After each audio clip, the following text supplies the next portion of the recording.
ಹೇಳೋ friends, welcome back to my YouTube channel. Friends, ಇವತ್ತಿನ video ನೋಡ್ತಾ ಹೋದ್ರೆ ಮಾದರಿ ಪ್ರಶ್ನೆಗಳು ಪರಿಸರ ಅಧ್ಯಯನ EVSಗೆ ಸಂಬಂಧಪಟ್ಟಂತೆ ಅಥವಾ general science. So general science ಮತ್ತು EVS ಎರಡು ಸಹ ಸೇಮ್ ನೋಡ್ತಾ ಹೋಗ್ತೀವಿ. ಜನರಲ್ ಸೈನ್ಸ್ ಮತ್ತು EVSಗೆ ಸಂಬಂಧಪಟ್ಟಂತ ಪ್ರಶ್ನೆಗಳನ್ನ ನೋಡ್ತಾ ಹೋಗೋಣ. ಸೊ ಇದೊಂದು ಮಾದರಿ ಮಾಡೆಲ್ ಪೇಪರ್ ಅಂತಾನೆ ಹೇಳ್ಬಹುದಾಗುತ್ತೆ ಸ್ನೇಹಿತರೆ, ಸೈನ್ಸ್ಗೆ ಸಂಬಂಧಪಟ್ಟಂತೆ. ಸೊ ಇದು RRB ಆಗಿರ್ಬೋದು ಅಥವಾ TET ಆಗಿರ್ಬೋದು ಅಥವಾ ಮತ್ತೊಂದು ಯಾವುದಾದ್ರೂ ಆಗಿರ್ಬೋದು, ಎಲ್ಲ ಎಕ್ಸಾಮ್ಸ್ಗೂ ಸಹ ಸೈನ್ಸ್ EVS ಬಗ್ಗೆ ಕ್ವಶನ್ಸ್ ಕೇಳ್ತಾ ಡೆಫಿನೆಟ್ ಆಗಿ ಸ್ನೇಹಿತರೆ. ಸೊ ಹಾಗಾಗಿ RRB ಜೊತೆಗೆ ಈ ತರ ಒಂದು ಎಕ್ಸಾಮ್ಸ್ಗೂ ಸಹ ಯೂಸ್ ಆಗ್ತಕ್ಕಂಥ ಒಂದು ಕಂಟೆಂಟ್ಗಳು ಪ್ರಶ್ನೆಗಳಂತ ಹೇಳ್ಬಹುದಾಗಿರುತ್ತೆ. ನೋಡ್ತಾ ಹೋಗೋಣ. ಅಪಾಯದ ಸಂಕೇತ ದೀಪದ ಬಣ್ಣ ಕೆಂಪು ಏಕೆಂದರೆ, ಅಂದ್ರೆ ಡೇಂಜರ್ ಝೋನ್ ಅನ್ನು ನೋಡ್ತಾ ಹೋದ್ರೆ ಅಲ್ಲಿ ನಮಗೆ ರೆಡ್ ತೋರಿಸ್ತಾ ಹೋಗ್ತಾರೆ. ಈ ಒಂದು ನೀವು ಸಿಗ್ನಲ್ಗಳಲ್ಲಿ ನೋಡಬಹುದು, ರೆಡ್ ತೋರಿಸ್ತಾ ಹೋಗ್ತಾರೆ. ಬಿಕಾಸ್ ಏನಕ್ಕೆ ರೆಡ್ ಅನ್ನ ಈ ಒಂದು ಡೇಂಜರ್ ಝೋನ್ ಅಲ್ಲಿ ಅಥವಾ ಡೇಂಜರ್ ಅಪಾಯದ ಒಂದು ಸಂಕೇತವಾಗಿ ಬಳಸ್ತಾರೆ ಅಂತಕ್ಕಂಥದ್ದು ನಮ್ಮ ಒಂದು ಪ್ರಶ್ನೆ ಆಗಿದೆ ಸ್ನೇಹಿತರೆ. ಅದಕ್ಕೆ ಉತ್ತರ ನೋಡ್ತಾ ಹೋದ್ರೆ ಕೆಂಪು ಬಣ್ಣ ಚೆನ್ನಾಗಿದೆ ಅನ್ನೋ ಒಂದು ಕಾರಣ ಕೊಟ್ಟಿದ್ದಾರೆ. ಅಂಡ್ ಕೆಂಪು ಬಣ್ಣ ಎಲ್ಲ ಕಡೆ ಚದುರುತ್ತದೆ ಅನ್ನೋದು ಒಂದು ಕಾರಣ ಕೊಟ್ಟಿದ್ದಾರೆ. ಕೆಂಪು ಬಣ್ಣ ಅಪಾಯದ ಸಂಕೇತ. ಸೊ ಅಪಾಯದ ಸಂಕೇತನೇ ಓಕೆ, ಬಟ್ ವೈ ಏನಕ್ಕೆ ಅನ್ನೋದು ಪ್ರಶ್ನೆ ಆಗಿರುತ್ತೆ ಸ್ನೇಹಿತರೆ. ಇಲ್ಲಿ ಕೆಂಪು ಬಣ್ಣ ಚದುರದೆ ಹೆಚ್ಚು ದೂರ ಚಲಿಸುತ್ತದೆ. ಸೊ ಈ 4 ಆಪ್ಷನ್ ನೋಡ್ತಾ ಹೋದ್ರೆ ಸ್ನೇಹಿತರೆ, ಅಪಾಯದ ಬಣ್ಣ ಕೆಂಪುಗೆ ರೆಕಗ್ನೈಸ್ ಮಾಡ್ತಾ ಹೋಗ್ತಾರೆ, ಇಂಡಿಕೇಟ್ ಮಾಡ್ತಾ ಹೋಗ್ತಾರೆ. ಬಿಕಾಸ್ ಯಾಕಂತ ಹೇಳಿದ್ರೆ ಅದರ ಒಂದು ವೇವ್ ಲೆಂತ್ ಏನಿದೆಯೋ ಅದು ತುಂಬಾ ಕಡಿಮೆ ಇರುತ್ತೆ. ವೇವ್ ಲೆಂತ್ ಅಂತ ಹೇಳ್ತಾ ಹೋಗ್ತೀವಿ, ಅಂದ್ರೆ ತರಂಗಾಂತರ ಅಂತ ಹೇಳ್ತೀವಿ. ತರಂಗಾಂತರ ಕಡಿಮೆ ಇರುತ್ತೆ. ಅಂಡ್ ಇದೇನಾಗುತ್ತೆ ಅಂದ್ರೆ ಎಲ್ಲಾ ಕಡೆ ಕೆಂಪು ಬಣ್ಣ ಚೆದರೋದಿಲ್ಲ. ಈ ಹೊಗೆ ಆಗಿರ್ಬೋದು ಅಥವಾ ಸ್ಮಾಗ್ ಅಂತ ಹೇಳ್ತಾ ಹೋಗ್ತೀವಿ, ಧೂಳಾಗಿರ್ಬೋದು, ಇದೆಲ್ಲ ಬಂದಾಗ ಅಡ್ಡ ಬಂದಾಗ ಅದು ಬೇರೆ ಬೇರೆ ಕಡೆ ಚದುರ್ತಕ್ಕಂಥದ್ದು ಕೆಲಸ ಆಗಿರೋದಿಲ್ಲ. ಫಾರ್ ಎಕ್ಸಾಂಪಲ್ ನೋಡ್ತಾ ಹೋದ್ರೆ ಈ ಒಂದು ಕಾಮನ ಬಿಲ್ಲು ಅಂತ ಹೇಳ್ತೀವಿ. ಕಾಮನ ಬಿಲ್ಲಲ್ಲಿ 7 ಬಣ್ಣಗಳು ಬರುತ್ತೆ, ಹೌದಲ್ವಾ? ಸೊ ಇಲ್ಲೇನಾಗುತ್ತೆ ಅಂದ್ರೆ ಕೆಂಪು ಬಣ್ಣ ಅಂತಕ್ಕಂಥದ್ದು ಒಂದು ಹೊಗೆ ಆಗಿರ್ಬೋದು, ನೀರ್ಗಾಗಿರ್ಬೋದು ಅಥವಾ ಇನ್ನೊಂದು ಧೂಳ್ಗಾಗಿರ್ಬೋದು, ಯಾವುದೇ ಕಡೆ ಆ ಕಡೆ ಈ ಕಡೆ ಚದುರದೆ ಅದು ಡೈರೆಕ್ಟ್ ಆಗಿ ದೂರ ಚಲಿಸ್ತಕ್ಕಂಥ ಒಂದು ಮಾಡುತ್ತೆ. ಸೊ ಹಾಗೆ ಆನ್ಸರ್ ಆಪ್ಷನ್ ಡಿ, ಕೆಂಪು ಬಣ್ಣ ಆ ಕಡೆ ಈ ಕಡೆ ಅಥವಾ ಯಾವುದೇ ಒಂದು ಬೇರೆ ಕಡೆ ಚದುರದೆ ಅದು ಹೆಚ್ಚು ದೂರ ಚಲಿಸುತ್ತದೆ. ಹಾಗಾಗಿ ಕೆಂಪು ಬಣ್ಣವನ್ನ ಈ ಒಂದು ಅಪಾಯದ ಸಂಕೇತವಾಗಿ ಬಳಸ್ತಕ್ಕಂಥದ್ದು ಆಗಿರುತ್ತೆ. ಓಕೆ, ಸೊ ಇಲ್ಲಿ ವೇವ್ ಲೆಂತ್ ತರಂಗಾಂತರ ಕಡಿಮೆ ಇರುತ್ತೆ ಅಂಡ್ ಎಲ್ಲ ಕಡೆ ಚದುರ್ತಕ್ಕಂಥ ಒಂದು ಕೆಲಸ ಆಗೋದಿಲ್ಲ. ಅಂಡ್ ಇದೇನಾಗುತ್ತೆ ಅಂದ್ರೆ ದೂರ ಚಲಿಸ್ತಕ್ಕಂಥದ್ದು. ಮೇನ್ ರೀಸನ್ ಇದೇನೆ, ಬೆಳಕಿನ ಚದುರುವಿಕೆಗೆ ಇದು ಅಪ್ಲೈ ಆಗೋದಿಲ್ಲ. ಓಕೆ, ಇನ್ನು 2ನೇ ಪ್ರಶ್ನೆ ಈ ರೀತಿ ಇದೆ. n ಸಂಖ್ಯೆಯ ರೋಧಕಗಳನ್ನು ಸಮಾಂತರವಾಗಿ ಸಂಪರ್ಕಿಸಿದಾಗ ದೊರೆಯುವ ಒಟ್ಟು ರೋಧ ಎಷ್ಟು? ಸ್ನೇಹಿತರೆ, ರೋಧಕಗಳನ್ನು 2 ತರ ನೋಡ್ತಾ ಹೋಗ್ತೀವಿ. ಒಂದು ಸಮಾಂತರವಾಗಿ ಸಂಪರ್ಕಿಸಲ್ಪಟ್ಟಂಥದ್ದು ಒಂದಾಗಿದ್ರೆ, ಇನ್ನೊಂದು ಬಂದು ನೋಡಿ ಇಲ್ಲಿದೆ, ಹೇಳ್ತೀನಿ ನಿಮಗೆ. ಸರಣಿ ಜೋಡಣೆ ಒಂದು ಬರುತ್ತೆ, ಇನ್ನೊಂದು ಸಮಾಂತರ ಜೋಡಣೆ. ಓಕೆ, ಸರಣಿ ಜೋಡಣೆ ಅಂದ್ರೆ ಏನು? ಈ ರೀತಿ ಒಂದಾದ್ಮೇಲೆ ಒಂದು ಇದನ್ನ ಜೋಡಿಸ್ತಾರಲ್ವಾ, ಸೊ ಇದನ್ನ ಸರಣಿ ಜೋಡಣೆ ಅಂತ ಕರಿತೀವಿ. ನೋಡಿ, 2 ಅಥವಾ ಹೆಚ್ಚು ರೋಧಕಗಳನ್ನು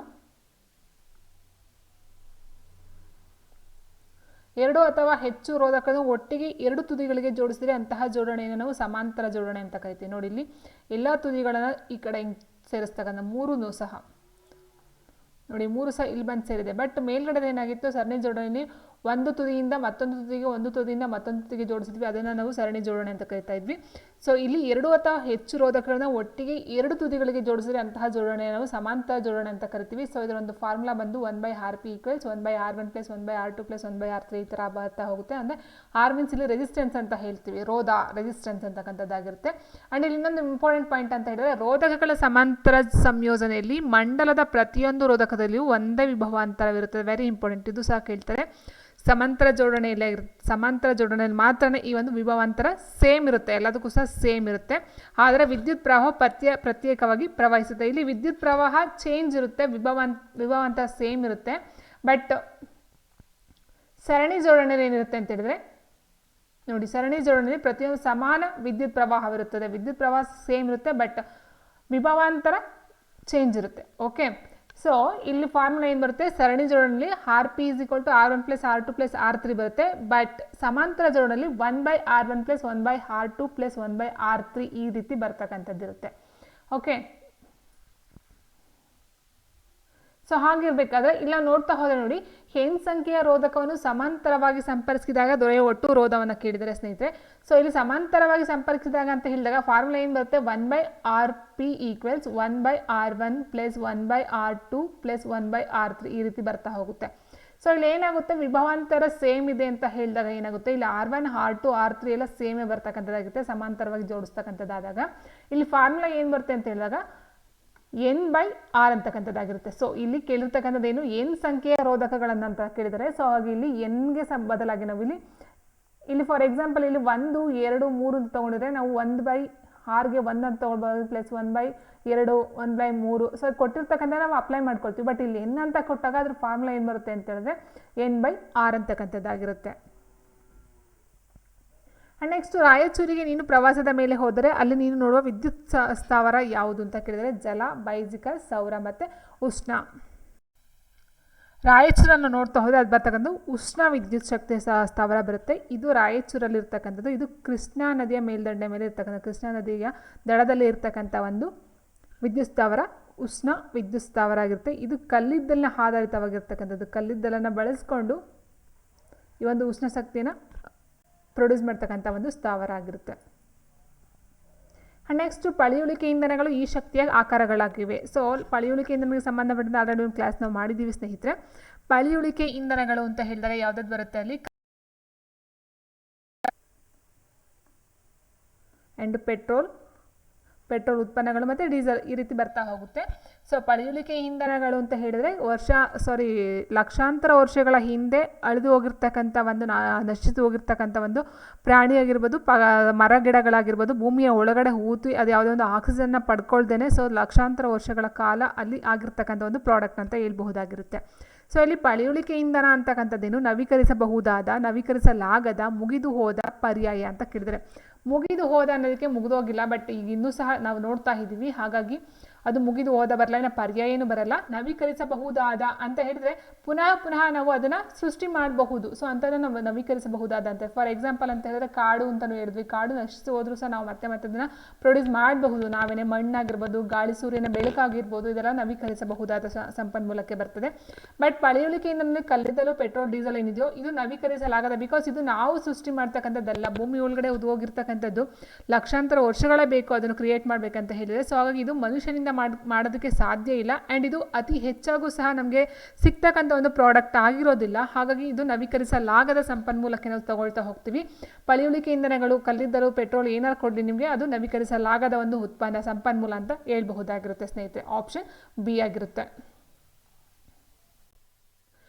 ಎರಡು ಬಿಂದುಗಳ ನಡುವೆ ಎರಡು ವಿದ್ಯುತ್ ಉಪಕರಣಗಳು ಸಮಾಂತರವಾಗಿ ಜೋಡಿಸಲಾಗಿದೆ. ಕೆಳಗಿನ ಯಾವ ಭೌತ ಪರಿಣಾಮ ಬದಲಾಗುವುದಿಲ್ಲ. ಸೊ ಆಲ್ರೆಡಿ ನೋಡಿದ್ವಿ, ಇದು ವಿದ್ಯುತ್ ಉಪಕರಣಗಳು ಸಮಾಂತರವಾಗಿ ಜೋಡಿಸಿದಾಗ ವಿಭವಾಂತರ ಚೇಂಜ್ ಆಗೋದಿಲ್ಲ ಅಂತ ಆಲ್ರೆಡಿ ನೋಡಿದ್ವಿ ಅಲ್ವಾ. ಸೊ ಇಲ್ಲ ನೋಡಿದ್ವಿ ನೋಡಿ, ಇಲ್ಲಿದೆ ನೋಡಿ,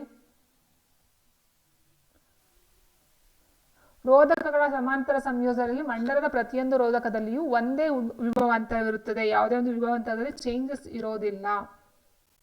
ಅದು ಸಮಾಂತರವಾಗಿ ಜೋಡಿಸ್ತಕ್ಕಂಥ ಒಂದು ರೋಧಗಳಲ್ಲಿ ಮಾತ್ರನೇ. Okay, so answer option A ಆಗಿರುತ್ತೆ.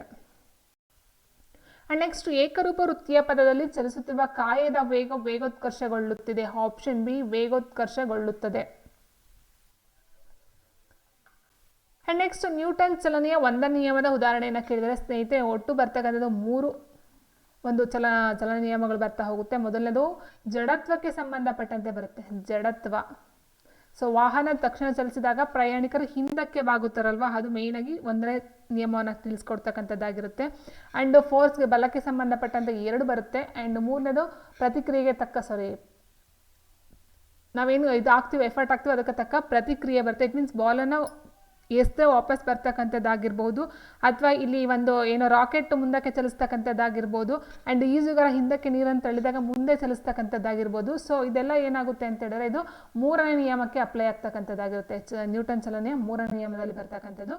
ಸೊ ವಾಹನ ತಕ್ಷಣ ಚಲಿಸಿದಾಗ ಪ್ರಯಾಣಿಕರು ಹಿಂದಕ್ಕೆ ಬಾಗುತ್ತಾರೆ, ಅದನ್ನು ಜಡತ್ವ ಅಂತ ಕರಿತೀವಿ. ಅದು ನ್ಯೂಟನ್ ಚಲನೆಯ 1ನೇ ನಿಯಮವನ್ನು ತಿಳಿಸ್ಕೊಡ್ತಕ್ಕಂಥದ್ದಾಗಿರುತ್ತೆ. ನೆಕ್ಸ್ಟ್, ಸಮೀಪ ದೃಷ್ಟಿ ಸರಿಪಡಿಸಲು ಈ ಮಸೂರ ಬಳಸುತ್ತಾರೆ ಅಂತ ಕೇಳಿದರೆ ಸ್ನೇಹಿತರೆ, ಒಂದು ನಾನು ಎಕ್ಸಾಂಪಲ್ ಒಂದು ಟ್ರಿಕ್ ಅನ್ನು ಸಹ ಹೇಳಿದ್ದೆ, ಸನಿ ದಪ. ಓಕೆ, ಸೊ ಸಮೀಪ ದೃಷ್ಟಿ ಅಂತ ಅಂದ್ರೇನು, ಸಮೀಪ ದೃಷ್ಟಿನೇ ಸಮೀಪದಲ್ಲಿರ್ತಕ್ಕಂಥದ್ದು ನೀಟಾಗಿ ಕಾಣುತ್ತೆ, ದೂರದಲ್ಲಿರ್ತಕ್ಕಂಥದ್ದು ಕಾಣೋದಿಲ್ಲ. ಇನ್ನು ದೂರ ದೃಷ್ಟಿ ಅಂತ ಹೇಳಿದರೆ ದೂರದೃಷ್ಟಿ ಬಂದು ದೂರದಲ್ಲಿರ್ತಕ್ಕಂಥದ್ದು ಕಾಣುತ್ತೆ. ದೂರದೃಷ್ಟಿ ಮೀನ್ಸ್ ದೂರದಲ್ಲಿರ್ತಕ್ಕಂಥದ್ದು ಕಾಣೋದು, ಸಮೀಪ ದೃಷ್ಟಿ ಸಮೀಪದಲ್ಲಿ ಕಾಣುತ್ತೆ. ಓಕೆ, ಅಷ್ಟನ್ನು ಮಾತ್ರ ಅರ್ಥ ಮಾಡ್ಕೊಳ್ಳಿ, ಕನ್ಫ್ಯೂಸ್ ಮಾಡ್ಕೊಳಕ್ಕೆ ಕನ್ಫ್ಯೂಸ್ ಆಗ್ಬಿಡುತ್ತೆ. ಸಮೀಪ ದೃಷ್ಟಿ ಮೀನ್ಸ್ ಸಮೀಪದಲ್ಲಿ ನೀಟಾಗಿ ಕಾಣೋದು, ದೂರ ದೃಷ್ಟಿ ಅಂದರೆ ದೂರದಲ್ಲಿರ್ತಕ್ಕಂಥ ನೀಟಾಗಿ ಕಾಣಿಸ್ತಕ್ಕಂಥದ್ದು ಆಗಿರುತ್ತೆ. ಓಕೆ, ಈಗ ಸಮೀಪ ದೃಷ್ಟಿ ಹೋಗ್ಲಾಡಿಸ್ಬೇಕಂತಂದ್ರೆ ಏನಾಗುತ್ತೆ, ನಿಮ್ನ ದರ್ಪಣನ ಬಳಸ್ತಕ್ಕಂಥದ್ದಾಗಿರುತ್ತೆ. ಓಕೆ, ದೂರದೃಷ್ಟಿನ ಬಳಸೋದಕ್ಕೆ ಪಿ ನಮಸ್ಸುರ ಅರ್ಥ ಮಾಡ್ಕೊಳ್ಳಿ. ಸನಿ ದಪ ಸಮೀಪ, ದೂರದೃಷ್ಟಿ ದೋಷಕ್ಕೆ ಪಿ ನಮಸ್ಸು, ಸನಿ ದಪ ಇದೊಂದು ಟ್ರಿಕ್. ಸೊ ಇಲ್ಲಿ ಆನ್ಸರ್ ಅಂತ ಹೇಳಿದ್ರೆ ಸಮೀಪ ದೃಷ್ಟಿ ದೋಷಕ್ಕೆ ನಿಮ್ನ ದರ್ಪಣನ ಬಳಸ್ತಕ್ಕಂಥದ್ದಾಗಿರುತ್ತೆ. ನೆಕ್ಸ್ಟ್ ಇವುಗಳಲ್ಲಿ ಗಂಡು ಸಂತಾನೋತ್ಪತ್ತಿಯ ಭಾಗ ಯಾವುದು ಅಂತ ಕೇಳಿದ್ರೆ ಅಂಡಾಶಯ, ಗರ್ಭಾಶಯ, ಅಂಡನಾಳಿಕೆ ಅಂಡ್ ವೃಷಣ ಅಂತ ಕೇಳಿದ್ರೆ, ಸೊ ಗಂಡು ಸಂತಾನೋತ್ಪತ್ತಿಯ ಭಾಗ ಯಾವುದಂತ ಹೇಳಿದ್ರೆ ಅದು ಬಂದು ಆಪ್ಷನ್ ಡಿ ವೃಷಣ. ನೆಕ್ಸ್ಟ್ ನೀರಿನ ಗಡಸುತನ ಪತ್ತೆ ಹಚ್ಚಲು ಮಾರ್ಜಕವನ್ನು ಬಳಸಲಿಲ್ಲ ಕಾರಣವೇನು ಅಂತ ಕೇಳಿದರೆ ಸ್ನೇಹಿತರೆ, ಮಾರ್ಜಕ ಅಂತಕ್ಕಂಥದ್ದು ಏನಿದೆಯೋ ಇದು ನೀರಿನಲ್ಲೂ ಸಹ ಏನು ಮೇಯ್ನಾಗಿ ನೋಡ್ತವ್ರೆ, ಮಾರ್ಜಕದ ಬೆಲೆ ಜಾಸ್ತಿ ಅಂತಕ್ಕಂಥದ್ದಲ್ಲ ಅಥವಾ ಮಾಲಿನ್ಯ ಉಂಟು ಮಾಡುತ್ತೆ ಅಂತಕ್ಕಂಥದ್ದಲ್ಲ. ಬಿಕಾಸ್ ಏನಕ್ಕೆ ಅಂತ ಹೇಳಿದರೆ ಇದು ಮಾರ್ಜಕ ಎಲ್ಲ ನೀರಿನಲ್ಲೂ ಸಹ ನೊರೆನ ಕೊಡುತ್ತದಂತೆ, ಹಾಗಾಗಿ ಅದನ್ನು ಗಡಸುತನವನ್ನು ಇಟ್ ಮೀನ್ಸ್ ಗಡಸುತನ ಅಂತ ಏನಂತ ಹೇಳಿದ್ರೆ ಗಡಸುತನದಲ್ಲಿ ಈ ಒಂದು ಸೋಪ್ಗಳು ನೊರೆಯನ್ನು ಕೊಡೋದಿಲ್ಲ, ಮೇಯ್ನ್ ರೀಸನ್. ಓಕೆ, ಸೊ ಹಾಗಾಗಿ ಈ ಮಾರ್ಜಕವನ್ನು ಬಳಸಿದ್ರೆ ಈ ಮಾರ್ಜಕ ಅಂತ ಒಂದು ಎಲ್ಲದರಲ್ಲೂ ಸಹ ನೊರೆಯನ್ನು ಕೊಡ್ತಕ್ಕಂಥ ಒಂದು ಏನಂತ ಹೇಳ್ತೀವಿ ಅದರ ಒಂದು ಲಕ್ಷಣ ಆಗಿರುತ್ತೆ. ಹಾಗಾಗಿ ಈ ಒಂದು ಮಾರ್ಜಕವನ್ನು ಗಡಸುತನಕ್ಕೆ ಪತ್ತೆ ಹಚ್ಚೋದಕ್ಕೆ ಬಳಸ್ತಕ್ಕಂಥದ್ದು ಆಗಿರೋದಿಲ್ಲ. ಓಕೆ, ಸೊ ಆಪ್ಷನ್ ಬಿ ಆಗಿರುತ್ತೆ. ನೆಕ್ಸ್ಟ್ ಬಂದು ನರಾಂಗಾಂಶದ ಮೂಲ ಘಟಕ ಯಾವುದು ಅಂತ ಕೇಳಿದ್ರೆ, ಸೊ ಇಲ್ಲಿ ನರಕೋಶ, ಮೆದುಳು ಬಳ್ಳಿ ಎಲ್ಲವೂ ಅಂತ ಕೊಟ್ಟಿದ್ದಾರೆ. ನರ ಅಂತ ಹೇಳಿದಾಗ ಮೇನ್ ಆಗಿ ಇಲ್ಲಿ ಬರ್ತಕ್ಕಂಥ ನರಕೋಶಕ್ಕೆ ಸಂಬಂಧಪಟ್ಟಂಥದ್ದು. ಸೊ ಮೆದುಳು ಬರಲ್ಲ, ನರಾಂಗಾಂಶದ ಮೂಲ ಘಟಕ ಅದು ನರಕೋಶ ಆಗಿರುತ್ತೆ. ಯಾವುದೇ ಆಹಾರ ಸರಪಳಿಯಲ್ಲಿ ಮೊದಲ ಪೋಷಣ ಸ್ತರದಲ್ಲಿರುವ ಜೀವಿಗಳು ಯಾವುವು ಅಂತ ಕೇಳಿದರೆ ಸ್ನೇಹಿತರೆ, ಆಹಾರ ಸರಪಳಿಯಲ್ಲಿ ಪೋಷಣ ಸ್ತರದಲ್ಲಿ ಬರ್ತಕ್ಕಂಥ ಒಂದು ಮೊದಲ ಪೋಷಣ ಸ್ತರ ಅಂತ ಕೇಳಿದರೆ, ಸೊ ಮೊದಲು ಅಂತ ಹೇಳಿದಾಗ ಅಲ್ಲಿ ಉತ್ಪಾದಕರು ಬರ್ತಾರೆ. ಉತ್ಪಾದಕರು ಅಂತ ಹೇಳಿದ್ರೆ ಸಸ್ಯಗಳನ್ನ ನಾವು ಉತ್ಪಾದಕರು ಅಂತ ಹೇಳ್ತೀವಿ. ಇಟ್ ಮೀನ್ಸ್ ತಮ್ಮ ಆಹಾರವನ್ನು ತಾವೇ ತಯಾರಿಸ್ಕೊಳ್ತಾರೆ, ಯಾವುದರ ಮೇಲೆ ಅದು ಡಿಪೆಂಡ್ ಆಗೋದಿಲ್ಲ. ಸೊ ಅದು ಫಸ್ಟ್ ಬರ್ತಕ್ಕಂಥ ಉತ್ಪಾದಕರು. ಸೊ ಅದಾದ ನಂತರ ಬರ್ತಕ್ಕಂಥದ್ದು ಸಸ್ಯಗಳಾದ ನಂತರ ಬರ್ತಕ್ಕಂಥದ್ದು ಸಸ್ಯಹಾರಿಗಳು ಬರ್ತಾರೆ. ಅದಾದ ನಂತರ ಮಾಂಸಾಹಾರಿಗಳು ಬರ್ತಾರೆ. ಅದಾದ ನಂತರ ಬರ್ತಕ್ಕಂಥದ್ದು ಭಕ್ಷಕರಾದ ನಂತರ ವಿಘಟಕರು ಬರ್ತಕ್ಕಂಥದ್ದಾಗಿರುತ್ತೆ. ಸೊ ಇಲ್ಲಿ ಮೊದಲ ಪೋಷಣ ಸ್ತರ ಅಂತ ಹೇಳಿದ್ರೆ ಅದು ಆಪ್ಷನ್ ಸಿ ಉತ್ಪಾದಕರು, ಅಥವಾ ನಿಮಗೆ ಸಸ್ಯಗಳು ಅಂತನಾದ್ರೂ ಕೊಡಬಹುದಾಗಿರುತ್ತೆ.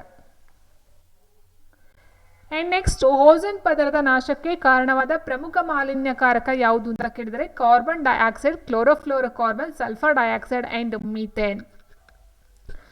ಸೊ ನೋಡಿ ಸ್ನೇಹಿತರೆ, ಕ್ಲೋರೋಫ್ಲೋರೋಕಾರ್ಬನ್ ಅಂತ ಹೇಳ್ತೀವಿ CFC. ಓಝೋನ್ ಅಂತ ಹೇಳಿದ್ರೆ O3, ಇದನ್ನ ನಾವು ಅದರ ರೆಪ್ರೆಸೆಂಟ್ ಮಾಡ್ತಕ್ಕಂಥ ಒಂದು ರಾಸಾಯನಿಕ ಸಂಕೇತ ಆಗುತ್ತೆ O3 ಓಝೋನ್ಗೆ. ಸೊ ಇಲ್ಲಿ ಬರ್ತಕ್ಕಂಥ ಪ್ರಮುಖವಾದಂತಹ ಮಾಲಿನ್ಯಕಾರಕ ವಸ್ತು ಅಂತ ಅದು ಕ್ಲೋರೋಫ್ಲೋರೋಕಾರ್ಬನ್ ಆಗಿರುತ್ತೆ. ನೋಡಿ CFC ಯಲ್ಲಿರುವ ಒಂದು ಕ್ಲೋರಿನ್ ಅಣು ಹಲವಾರು ಓಝೋನ್ ಅಣುಗಳನ್ನು ವಿಭಜಿಸುತ್ತದೆ. ಓಝೋನ್ ಪದರದ ಗಾತ್ರವನ್ನು ಅಳೆಯುವ ಏಕಮನ ಡಾಬ್ಸನ್ ಯೂನಿಟ್. ವೆರಿ ಇಂಪಾರ್ಟೆಂಟ್, ಈ ಒಂದು ಪಾಯಿಂಟ್ ನೋಡ್ಕೊಳ್ತಾ ಹೋಗಿ. ಓಝೋನ್ ಪದರದ ಗಾತ್ರವನ್ನು ಅಳೆಯುವಂತಹ ಒಂದು ಏಕಮಾನವನ್ನು ಡಾಬ್ಸನ್ ಯೂನಿಟ್ ಅಂತಕ್ಕಂಥದ್ದಾಗಿರುತ್ತೆ, ಇಲ್ಲಿ ಕಂಡು ಬರ್ತಕ್ಕಂಥದ್ದಾಗಿರುತ್ತೆ ಸ್ನೇಹಿತರೆ. ಅಂಡ್ ಓಝೋನ್ ಎಂಬುದು 3 ಆಕ್ಸಿಜನ್ ಪರಮಾಣುಗಳನ್ನ ಹೊಂದಿರತಕ್ಕಂಥ, ಆಲ್ರೆಡಿ ಹೇಳಿದಾಗೆ O3 ಅಂತ ಹೇಳಿದಲ್ವಾ. ಸೊ ಆಕ್ಸಿಜನ್ ಪರಮಾಣು ಹೊಂದಿರತಕ್ಕಂಥ 3 ಆಕ್ಸಿಜನ್ ಪರಮಾಣುಗಳನ್ನು ಹೊಂದಿರತಕ್ಕಂಥದ್ದು ಈ ಒಂದು ಓಝೋನ್ ಆಗಿರುತ್ತೆ.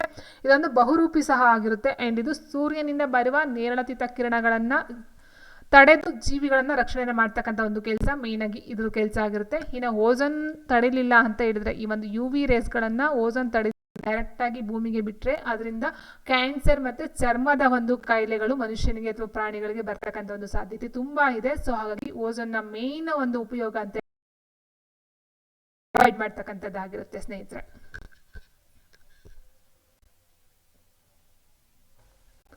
ಅಂಡ್ ನೆಕ್ಸ್ಟ್ ಇಲ್ಲ ಆನ್ಸರ್ ಅಂತ ಹೇಳಿದ್ರೆ ಆಪ್ಷನ್ ಬಿ ಕ್ಲೋರೋಫ್ಲೋರೋಕಾರ್ಬನ್. ಅಂಡ್ ವಿದ್ಯುತ್ ಬಲ್ಬ್ಗಳಲ್ಲಿ ಟಂಗ್ಸ್ಟನ್ ಲೋಹ ಬಳಸಲು ಮುಖ್ಯವಾದ ಕಾರಣ ಏನು? ವಿದ್ಯುತ್ ಬಲ್ಬ್ಗಳಲ್ಲಿ ಟಂಗ್ಸ್ಟನ್ ಅನ್ನ ಬಳಸ್ತಾರೆ. ಇದು 2 ಕ್ವಶನ್ ಕೇಳ್ಬೋದು. ವಿದ್ಯುತ್ ಬಲ್ಬಲ್ಲಿ ಬಳಸ್ತಕ್ಕಂಥ ಒಂದು ಲೋಹ ಯಾವುದು ಅಂತ ಕೇಳ್ಬಹುದು, ಅಥವಾ ಟಂಗ್ಸ್ಟನ್ ಲೋಹನ ಯಾಕೆ ಬಳಸ್ತಾರೆ ಅಂತಕ್ಕಂಥ ಒಂದು ಪ್ರಶ್ನೆ ಆಗಿರುತ್ತೆ. ಸೊ ಇದು ಏನಕ್ಕೆ ಅಂತ ಹೇಳಿದ್ರೆ ಹೆಚ್ಚು ರೋಧ ಮತ್ತೆ ಹೆಚ್ಚು ಕರಗುವ ಬಿಂದುವನ್ನು ಹೊಂದಿರತಕ್ಕಂಥದ್ದಾಗಿರುತ್ತೆ. Okay, so option B. ಇವುಗಳಲ್ಲಿ ತ್ರಿ ಪರಮಾಣುಯ ಅಣು ಯಾವುದು ಅಂತ ಕೇಳಿದ್ರೆ ಸ್ನೇಹಿತರೆ, ಹಾಲನ್ನು ನೋಡಿದಾಗೆ ಆಕ್ಸಿಜನ್ O ಬರುತ್ತೆ, ಓಝೋನ್ O3 ಬರುತ್ತೆ, ಕ್ಲೋರಿನ್ Cl, ಹೈಡ್ರೋಜನ್ H ಬಂತು. ಸೊ O3 ಓಝೋನ್ ಇದೆ, ಇಲ್ಲಿ 3 ಪರಮಾಣುಗಳನ್ನು ಹೊಂದಿರತಕ್ಕಂಥದ್ದು. 3 ಈ ಒಂದು ಆಕ್ಸಿಜನ್ ಪರಮಾಣು ಅಣುಗಳನ್ನು ಹೊಂದಿರತಕ್ಕಂಥ ಒಂದಾಗಿರುತ್ತೆ. ಸೊ ಹಾಗಾಗಿ ಓಝೋನ್ ನಾವೇನಂತ ಹೇಳ್ತೀವಿ, O3 ಅಥವಾ ತ್ರಿಪರಮಾಣೀಯ ಅಣು ಅಂತ ಕರಿತಾ ಹೋಗ್ತೀವಿ. Option B. ಲೋಹೀಯ ಆಕ್ಸೈಡ್ಗಳು ಸಾಮಾನ್ಯವಾಗಿ ಏನಾಗಿರುತ್ತವೆ? ಸೊ ಆಮ್ಲೀಯ, ಪ್ರತ್ಯಾಮ್ಲೀಯ, ತಟಸ್ಥ ಅಂತ ಕೊಟ್ಟಿದ್ದಾರೆ. ಎಲ್ಲವೂ ಅಂತ ಕೊಟ್ಟಿದ್ದಾರೆ. ಎಲ್ಲವೂ ಅಂತ ಬರಲ್ಲ, ಯಾಕಂದರೆ ಒಂದು ಆಮ್ಲೀಯ ಆಗಬೇಕಿಲ್ಲ ಒಂದೊಂದು ಪ್ರತ್ಯಾಮ್ಲೀಯ ಆಗಬೇಕು, ಹೌದಲ್ವಾ? ಸೊ ಹಾಗಾಗಿ ಎಲ್ಲವೂ ಬರೋದಿಲ್ಲ. ಆ್ಯಂಡ್ ನೆಕ್ಸ್ಟ್ ಲೋಹೀಯ ಆಕ್ಸೈಡ್ಗಳು ಯಾವಾಗಲೂ ಸಹ ಪ್ರತ್ಯಾಮ್ಲೀಯ ಆಕ್ಸೈಡ್ ಆಗಿರುತ್ತೆ. ಆಮ್ಲೀಯ ಆಕ್ಸೈಡ್ಗಳು ಅಂತ ಹೇಳಿದಾಗ ಅಲೋಹ ಬರುತ್ತೆ. ಅಲೋಹಗಳು ಆಮ್ಲೀಯ ಆಕ್ಸೈಡ್ಗಳನ್ನು ಹೊಂದಿರತಕ್ಕಂಥದ್ದಾಗಿರುತ್ತೆ. ಆ್ಯಂಡ್ ಲೋಹೀಯ ಆಕ್ಸೈಡ್ಗಳು ಪ್ರತ್ಯಾಮ್ಲೀಯ ಆಕ್ಸೈಡ್ಗಳನ್ನು ಹೊಂದಿರತಕ್ಕಂಥದ್ದಾಗಿರುತ್ತೆ. ಆ್ಯಂಡ್ ನೆಕ್ಸ್ಟ್ ಆವರ್ತಕ ಕೋಷ್ಟಕದಲ್ಲಿ 18ನೇ ವರ್ಗದ ಧಾತುಗಳು ಜಡಾನಿಲಗಳು ಎನ್ನಲು ಕಾರಣವೇನು ಅಂತ ಕೇಳಿದರೆ ಸ್ನೇಹಿತರೆ, ಇವು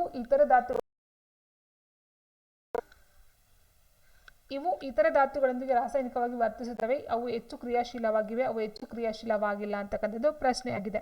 ಸೊ ಯಾಕೆ ಅಂತ ಹೇಳಿದ್ರೆ 18ನೇ ವರ್ಗದ ಧಾತುಗಳನ್ನು ಜಡಾನಿಲಗಳು ಅಂತ ಕರಿತೀವಿ ಅಂತ ಹೇಳಿದ್ರೆ, ಇವು ಯಾವುದೇ ಇತರ ಧಾತುಗಳೊಂದಿಗೆ ರಾಸಾಯನಿಕವಾಗಿ ವರ್ತಿಸುವುದಿಲ್ಲ. ಹಾಗಾಗಿ ಇವನ್ನ ಜಡಾನಿಲ. ಜಡ ಮೀನ್ಸ್ ಅದೊಂದು ಕಾನ್ಸ್ಟೆಂಟ್, ಅಲ್ಲಿ ಯಾವುದೇ ಒಂದು ಆಕ್ಟಿವ್ ಇರೋದಿಲ್ಲ ಅಥವಾ ಆಕ್ಟಿವಿಟಿ ನಡೆಯೋದಿಲ್ಲ, ಚಟುವಟಿಕೆ ಆಗೋದಿಲ್ಲ, ಜಡ ಅಂತ ಹೇಳ್ತೀವಿ. ಸೊ ಹಾಗಾಗಿ ಇದು ಯಾವುದೇ ಒಂದು ರಾಸಾಯನಿಕವಾಗಿ ವರ್ತಿಸುವುದಿಲ್ಲ, ವರ್ತನೆ ತೋರೋದಿಲ್ಲ. ಸೊ ಹಾಗಾಗಿ ಅದನ್ನು ನಾವು ಜಡಾನಿಲಗಳು ಅಂತ ಕರಿತಾ ಹೋಗ್ತೀವಿ.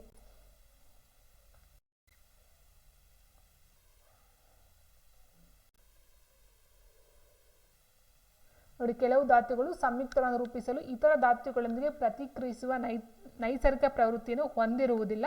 ಹಾಗಾಗಿ ಅವುಗಳನ್ನು ಜಡಾನಿಲಗಳು ಅಥವಾ ಉದಾತ್ತ ಅನಿಲಗಳು ಎಂದು ಕರೆಯಲಾಗುತ್ತೆ. ಫಾರ್ ಎಕ್ಸಾಂಪಲ್ ಅಂತ ಹೇಳಿದ್ರೆ ಹೀಲಿಯಂ, ನಿಯಾನ್, ಆರ್ಗಾನ್ ಈ ರೀತಿ 18ನೇ ಗುಂಪಿನ ಅಂಶದಲ್ಲಿ ಬರ್ತಕ್ಕಂಥ ಒಂದು ಇದು ಅಂತ ಸಂಯುಕ್ತಗಳು ಅಂತ ಹೇಳ್ಬಹುದಾಗಿರುತ್ತೆ.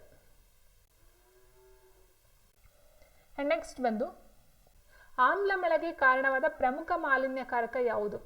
Sulphur dioxide, carbon monoxide, methane and ನೀರಾವಿ. ಉತ್ತರ ಬಂದು ಆಪ್ಷನ್ ಎ ಸಲ್ಫರ್ ಡೈಆಕ್ಸೈಡ್ ಅಂತಕ್ಕಂಥದ್ದಾಗಿರುತ್ತೆ. ಸೊ ಇಲ್ಲಿ ಕೇಳ್ತಕ್ಕಂಥ ಪ್ರಮುಖ ಮಾಲಿನ್ಯಕಾರಕ ಅಂತ ಕೇಳಿದರೆ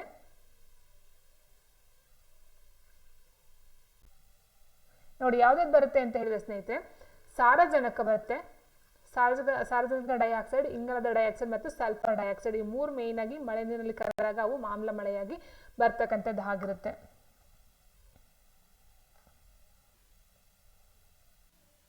ಓಕೆ, ಸೊ ಇಲ್ಲಿ ಏನಾಗುತ್ತೆ, ಸಲ್ಫರ್ ಡೈಆಕ್ಸೈಡ್ ಆಗಿರ್ಬೋದು ಅಥವಾ ಕಾರ್ಬನ್ ಡೈಆಕ್ಸೈಡ್ ಆಗಿರ್ಬೋದು ಅಥವಾ ಸಾರಜನಕ ಡೈಆಕ್ಸೈಡ್, ಮೂರಲ್ಲಿ ಯಾವ್ದು ಕೊಟ್ಟರು ಸಹ ಓಕೆನೆ. Sulphur dioxide, carbon dioxide CO2 and ಈ ಒಂದು ಸಾರಜನಕದ ಡೈಆಕ್ಸೈಡ್. ಅಂಡ್ ನೆಕ್ಸ್ಟ್ ಸ್ನೇಹಿತರೆ, ಆಧುನಿಕ ಆವರ್ತಕ ಕೋಷ್ಟಕದ ಪಿತಾಮಹ ಯಾರು ಅಂತ ಕೇಳಿದರೆ ಡೋಬರೈನರ್, ನ್ಯೂರೆನ್, ಮೆಂಡಲಿವ್, ಮೋಸ್ಲೆ ಅಂತ ಕೊಟ್ಟಿದ್ದಾರೆ. ಆಧುನಿಕ ಆವರ್ತಕ ಕೋಷ್ಟಕದ ಪಿತಾಮಹ ಬಂದು ಆಪ್ಷನ್ ಸಿ ಮೆಂಡಲಿವ್ ಆಗಿರ್ತಾರೆ. ಬಟ್ ಇವಾಗ ನಾವು ಏನು ಯೂಸ್ ಮಾಡ್ತಾ ಇದೀವಿ ಒಂದು ಆವರ್ತಕ ಕೋಷ್ಟಕ, ಸೊ ಅದು ಬಂದು ಮೋಸ್ಲೆ ಅವರು ರಚನೆ ಮಾಡಿರ್ತಕ್ಕಂಥ ಒಂದು ಆವರ್ತಕ ಕೋಷ್ಟಕವನ್ನು ಈಗ ನಾವು ಯೂಸ್ ಮಾಡ್ತಕ್ಕಂಥ ಒಂದು ಆವರ್ತಕ ಕೋಷ್ಟಕ ಆಗಿರುತ್ತೆ. ಬಟ್ ಆಧುನಿಕ ಆವರ್ತಕ ಕೋಷ್ಟಕದ ಪಿತಾಮಹ ಯಾರಂತಂದ್ರೆ ಮೆಂಡಲಿವ್, ಯಾಕಂದ್ರೆ ಒಂದು ಬೇಸ್ಮೆಂಟ್ ನ ಹಾಕೊಟ್ಟವರು ಇವು ಮೆಂಡಲಿವ್ ಆಗಿರ್ತಾರೆ. ಸೊ ಹಾಗೆ ಅವರನ್ನ ಈ ಒಂದು ಆಧುನಿಕ ಆವರ್ತಕ ಕೋಷ್ಟಕದ ಪಿತಾಮಹ ಅಂತ ಕರೀತಾರೆ. ಆಪ್ಷನ್ ಸಿ ಆಗಿರುತ್ತೆ ಮಾಡ್ತಕ್ಕಂಥದ್ದಾಗಿರುತ್ತೆ. Option D. ಕಾರ್ಬನ್ ಪರಮಾಣುಗಳ ನಡುವೆ ದ್ವಿಬಂಧ ಹೊಂದಿರುವ ಸಂಯುಕ್ತ ಯಾವುದು ಅಂತ ಕೇಳಿದರೆ, ಸೊ ನಾವು ನೋಡ್ತಾ ಹೋದಾಗ ಕಾರ್ಬನ್ ನಡುವೆ ದ್ವಿಬಂಧ, ಎರಡು ಬಂಧಗಳನ್ನು ಹೊಂದಿರತಕ್ಕಂಥದ್ದು ಯಾವ್ದು ಬರುತ್ತೆ ಅಂತ ಹೇಳಿದ್ದಾರೆ ಸ್ನೇಹಿತರೆ. ಇಲ್ಲಿ ನೋಡಿ ಮೀಥೇನ್ ಕೊಟ್ಟಿದ್ದಾರೆ, ಇಲ್ಲೂ ತೇ ಇದೆ, ಬ್ಯೂಟೇನ್ ಇಲ್ಲೂ ತೇ ಇದೆ, ಇರ್ತಕ್ಕಂಥದ್ದು ಯಾವುದು ಪಿ ಇದೊಂದೇನೆ. ಸೊ ಇದು ನಾವು ದ್ವಿಬಂಧ ಅಂತ ಹೇಳ್ತೀವಿ. ಸೊ ಅಲ್ಲಿ ನೋಡಿದಾಗಲೇ ಗೊತ್ತಾಗ್ಬಿಡುತ್ತೆ. ಇಲ್ಲ ನಾವು ನೋಡ್ತಾ ಹೋದಾಗೆ ಮೂರು ನೋಡ್ತೀವಿ, ಯಾವುದು ಆಲ್ಕೇನ್, ಆಲ್ಕೈನ್. ಓಕೆ, ಸೊ ನಾವು ನೋಡ್ತಾ ಹೋದಾಗೆ ಆಲ್ಕೀನ್ ಅಂತಕ್ಕಂಥದ್ದು ಏನಿದೆ ಇದು ಡಬಲ್ ಎರಡು ಬಂಧವನ್ನು ಹೊಂದಿರತಕ್ಕಂಥದ್ದಾಗಿರುತ್ತೆ. ಆ್ಯಂಡ್ ಅದೇ ರೀತಿ ಆಲ್ಕೇನ್ ಬಂದು ಒಂದೇ ಇರ್ತಕ್ಕಂಥ ಒಂದು ಬಂಧವನ್ನು ಹೊಂದಿರತಕ್ಕಂಥದ್ದು, ಆಲ್ಕೈನ್ ಬಂದು ಮೂರು ಬಂಧಗಳನ್ನು ಹೊಂದಿರತಕ್ಕಂಥದ್ದಾಗಿರುತ್ತೆ. ಓಕೆ, ಸೊ ಇಲ್ಲಿ ಇದೆಯಲ್ಲ ಇದು ಡಬಲ್, ಪಿ ಕೀ ಇದು ಡಬಲ್ ಬಂದಿರತಕ್ಕಂಥದ್ದಾಗಿರುತ್ತೆ.